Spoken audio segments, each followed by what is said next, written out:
Hello, English 112 students. Thank you for joining me online tonight instead of in person in class. What I'm going to do tonight is just go through the slides kind of like I normally would on a regular class night, and hopefully you'll stick with me. I'll try not to take too long or make this too boring for you. So let's just start with what we're going to do and accomplish in class tonight. First of all, I have some notes on the slides coming up about the text, The Devil in the White City, through page 109 that you were to read for class tonight. Then, towards the end of the screencast here, I'll give you the instructions on how to complete your quiz for the night. And then we will very briefly preview the Inquiry 3 assignment, which, in my opinion, is the best assignment we do in this class and the most interesting paper that we write. So I'm looking forward to that. Then since you're going on spring break, we should definitely review what you need to accomplish before you leave and any homework that you have over break. So don't forget to upload your Inquiry 2B paper to turnitin.com before you leave on Friday. And remember to do the writer's letter as well. On Monday in class, we broke up into partners. So some people worked individually on the mirror poem or mirror story assignment, which is just a small assignment, but remember the winner of the contest does receive extra credit on that. So next Monday, when you return from spring break, the Monday you return from spring break, we'll read those and judge them. So if you could put yours in the Google Share folder, that would be wonderful. And if for some reason you can't figure out how to do that, you could just share your Google document with me and I will put it in the correct folder. So those are the two things to do probably before you leave for break. And then while on break, all you really have to do is read The Devil in the White City through page 231 and mark a couple passages that you want to bring for discussion when you return. And you could start thinking about the Inquiry 3 paper and maybe some topics that interest you. So I'm going to go ahead then and get started with some of my notes about the text. I'm just going to go through a few page numbers here. If you have the regular edition of the text, which I'm sure most of us do, unless you have an ebook, I have put the page numbers on top where I took a few quotes that I wanted to discuss. Sometimes I'm discussing here content and what's going on in the story, or in the narrative, and other times I'm just really talking about writing style and things I am interested in seeing you probably emulate in your writing and specifically in your Inquiry 3 essay. So I'm on the top of page 12. I'm going to read it to you, and if you could follow along. Anonymous death came early and often. Each of the 1,000 trains that entered and left the city did so at grade level. You could step from a curb and be killed by the Chicago Limited. Every day, on average, 2 people were destroyed at the city's rail crossings. Their injuries were grotesque. Pedestrians retrieved severed heads. There were other hazards. Streetcars fell from drawbridges. Horses bolted and dragged carriages into crowds. Fires took a dozen lives a day. In describing the fire dead, the term the newspapers most liked to use was roasted. There was diphtheria, typhus, cholera, influenza, and there was murder. So that small section, I wanted to point out the syntax. I bet you already kind of thought about that. The very short and direct way that Larson is describing the sort of atrocities of Chicago at the time period.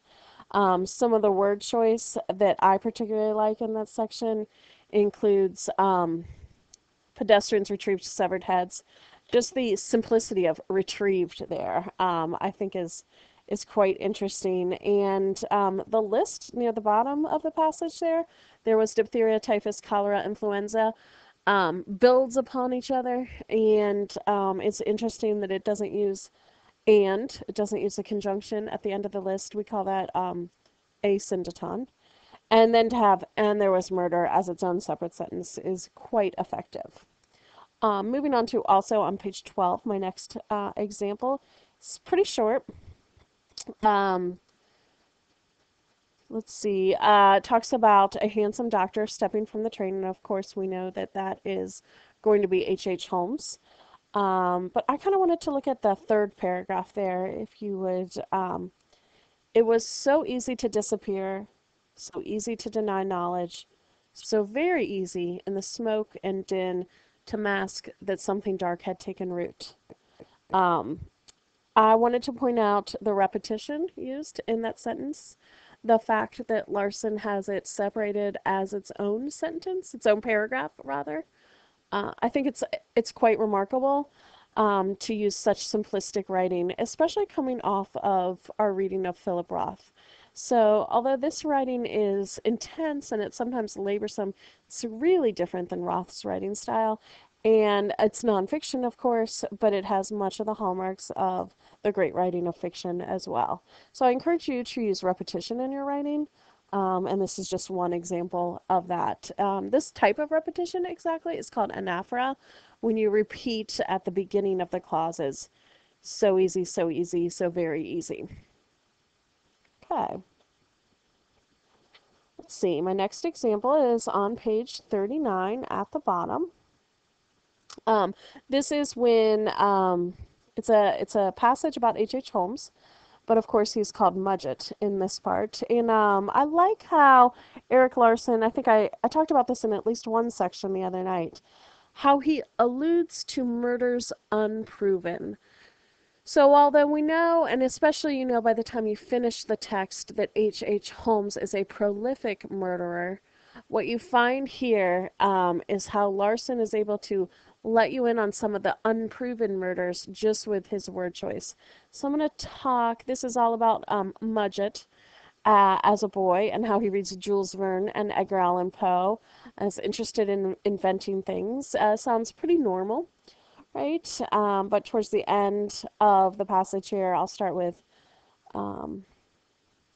I'll start with, he hid his most favored treasures in small boxes, among them his first extracted tooth and a photograph of his 12-year-old sweetheart, although later observers speculated these boxes also contained treasures of a more macabre sort, such as the skulls of small animals that he disabled and then dissected alive in the woods around Gilmanton.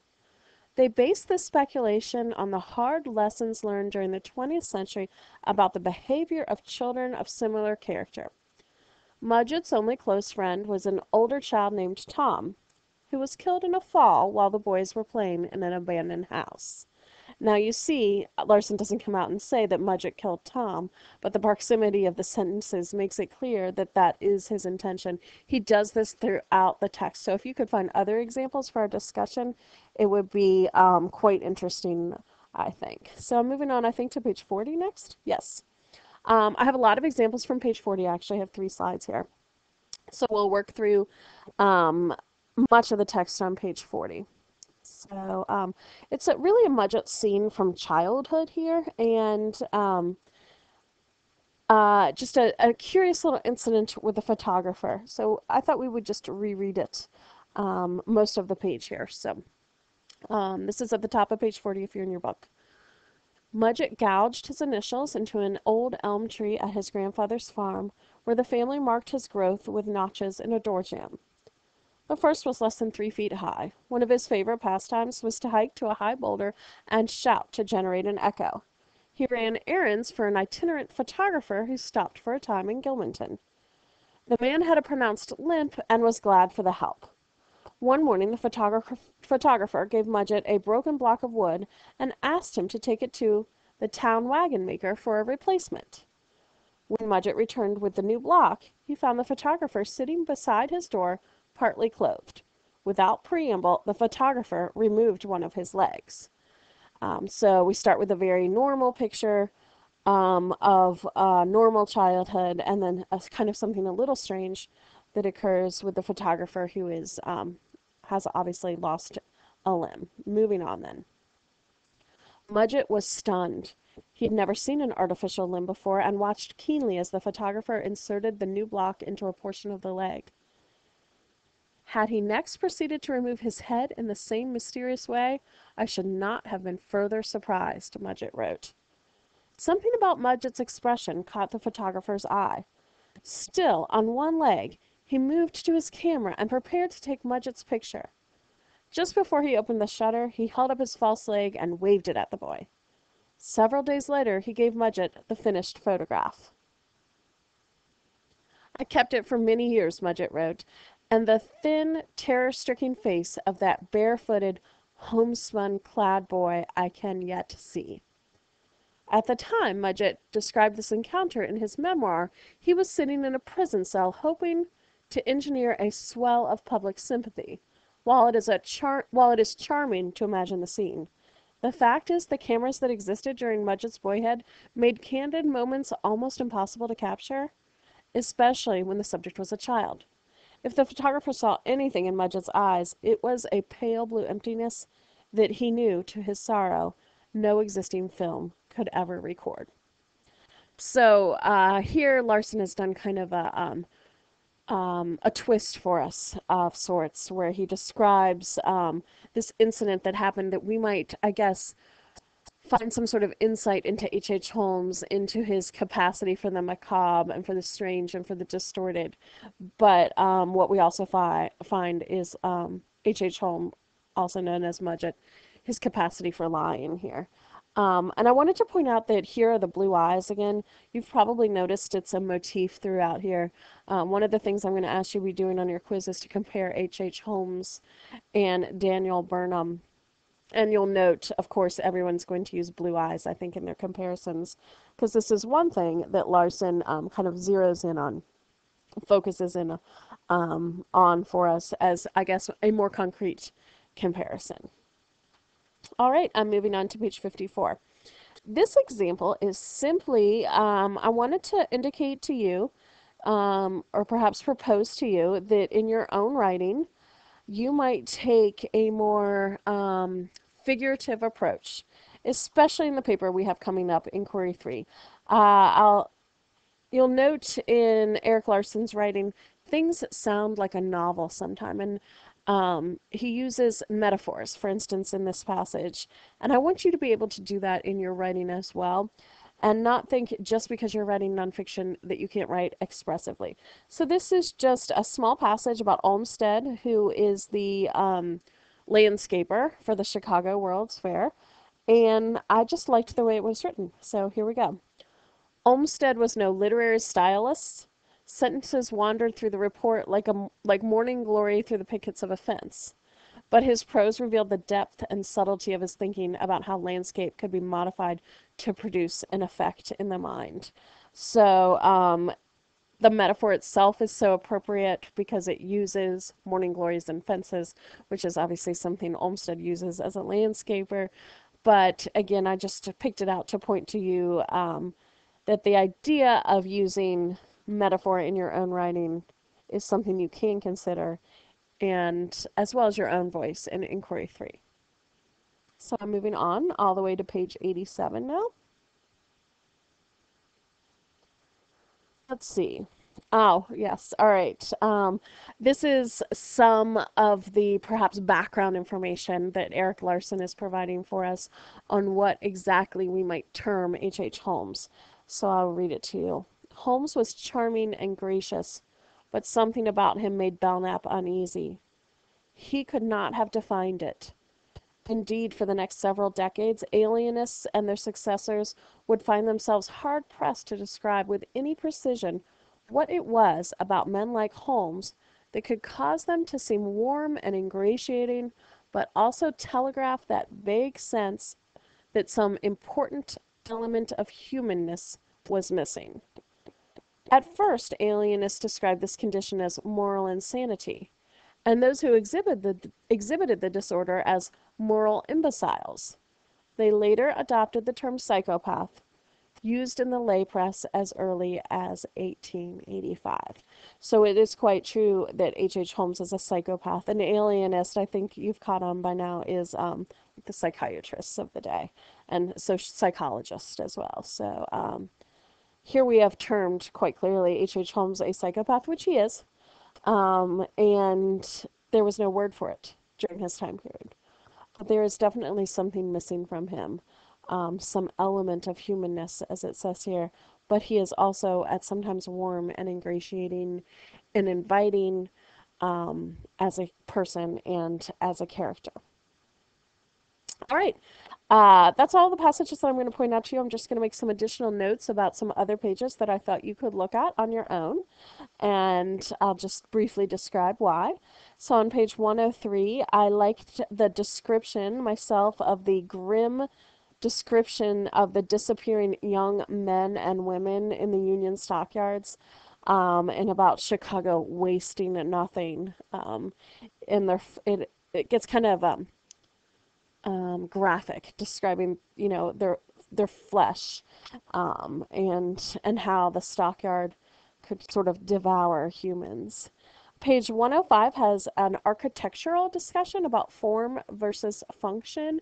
I thought it was kind of interesting in our study of duality to think about this a little more. So some of the architects who are working for Burnham, Hunt and Sullivan especially, have sort of a disagreement about form and function. So what this means is some architects build buildings and structures for form, that means for beauty, for aesthetics, while others think that function has to be the primary mode when you're building something, like how the building works. Takes precedent over how pretty it looks, is the basic argument. So I guess this idea of form and function and how they relate together, it mirrors the idea of Burnham and H.H. Holmes as well, and both of their sort of ambitious desires in life, how to look and how to act, I suppose you could say as well. On the same page 105, I just liked the quote. Um, it says, in him, Sullivan saw a kindred capacity for obsession. He's talking about Burnham there. A kindred capacity for obsession.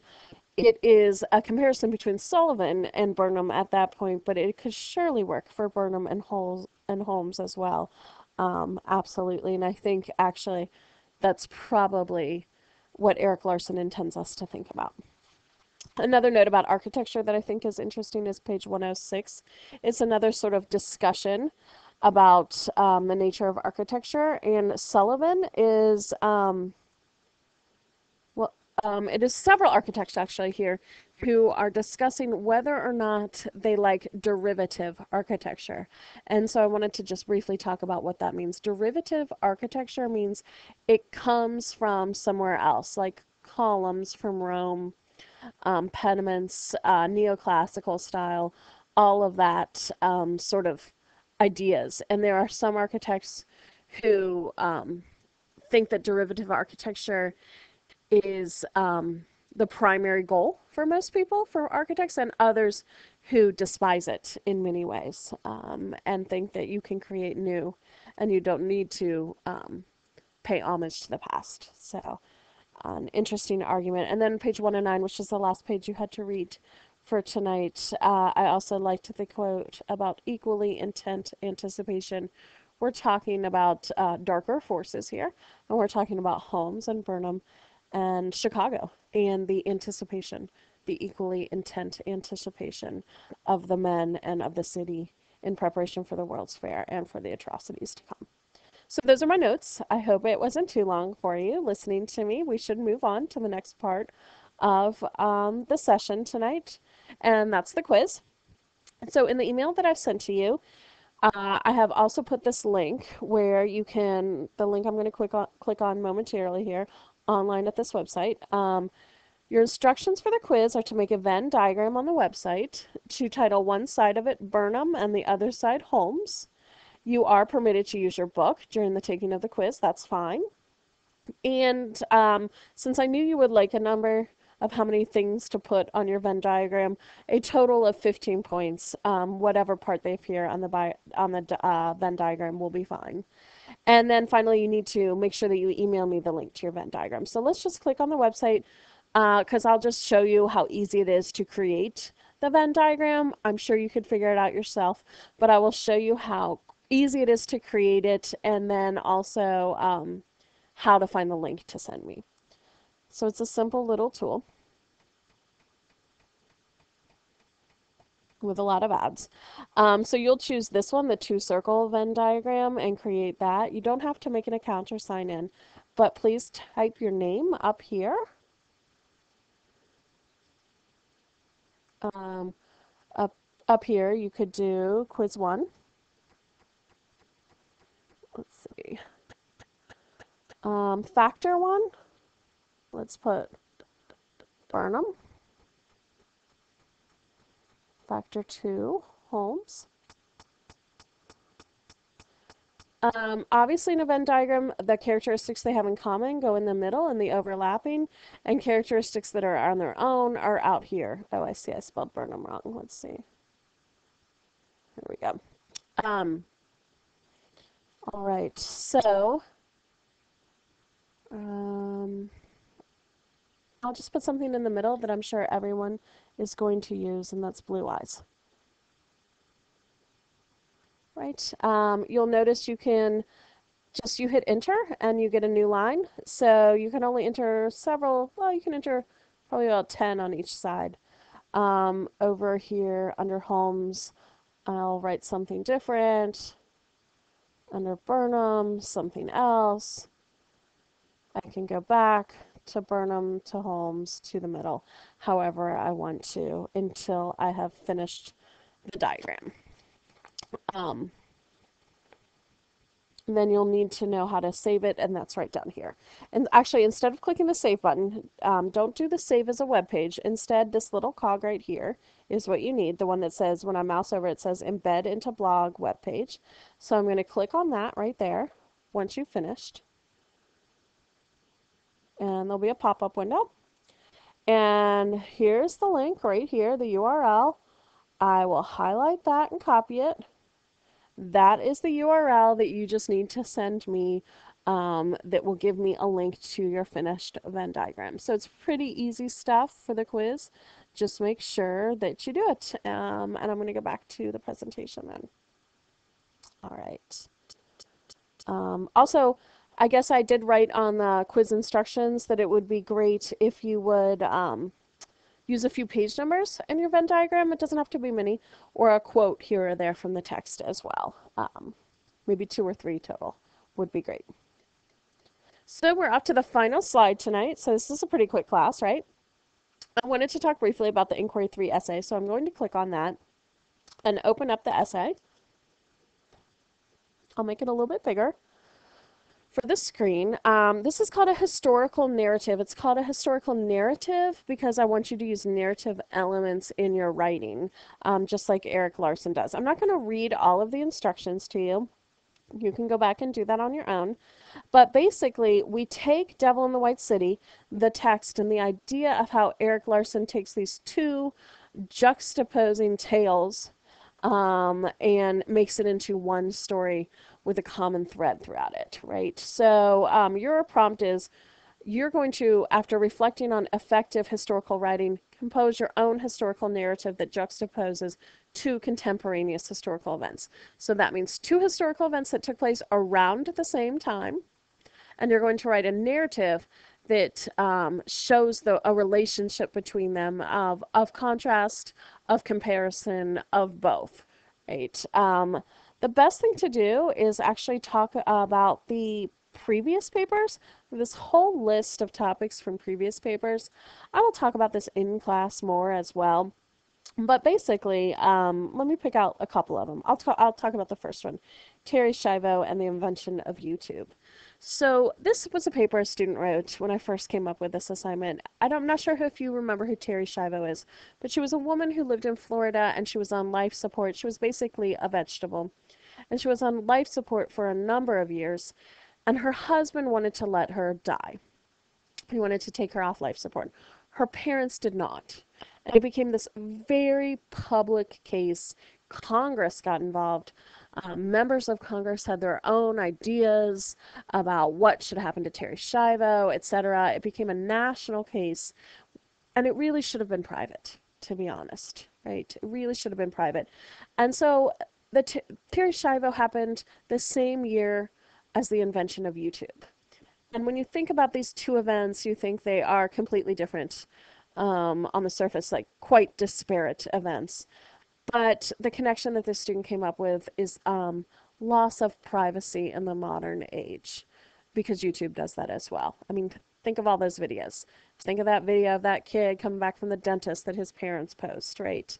All of the videos of sort of the, our own innermost lives, and this idea that Terry Schiavo's life was so public without her knowledge as well. So that was the core that kept that paper together, and it was really quite effective. Let's see. Let's look at another one. This paper I really liked, I remember. NASA Mars Pathfinder and the publication of the first Harry Potter book. These happened around the same time, same couple of years, and they seem entirely different, but the connection between the two of them was the world of imagination and what imagination can do for you. There's the Crisis in Darfur, which I see is spelled wrong there, and the World Cup. And if you know anything about those, they took place in around the same places, around the same time period. You've got genocide, and then you've got the soccer championships of the world, right, going on, and the paper linked together, just the media's attention or the media's not enough attention to how can one of these events happened right next door to another one. And this one was really cool last year. I don't know. Nixon's policies, this particularly Nixon was the first president to start the war on drugs, and the perfect game pitched by Pittsburgh Pirates Doc Ellis. Quite an interesting paper. I'll tell you about it maybe when we're in class together. I'll go through a number of these actually in class when we meet again after spring break. But the idea that I just want you to start thinking about over break is what interests you in history. It can be history that is modern, happened this year, happened last year. You'll note, the International Space Station on here, the iPhone. It can be older, like you'll note the publication of Frankenstein and the French Revolution. A student wrote about that. But you need to just start thinking about things that interest you in history, because that's what actually makes this paper in particular so interesting to write. So that's my presentation for tonight. I hope it hasn't been too long for you. And let me know if you have any questions. Here we go. Let me know if you have any questions. Just remember to take this quiz over Devil in the White City and email me your link and try to complete that by sometime tonight. And I hope you have a very enjoyable spring break. We'll see you in a week or so. So thanks again for listening.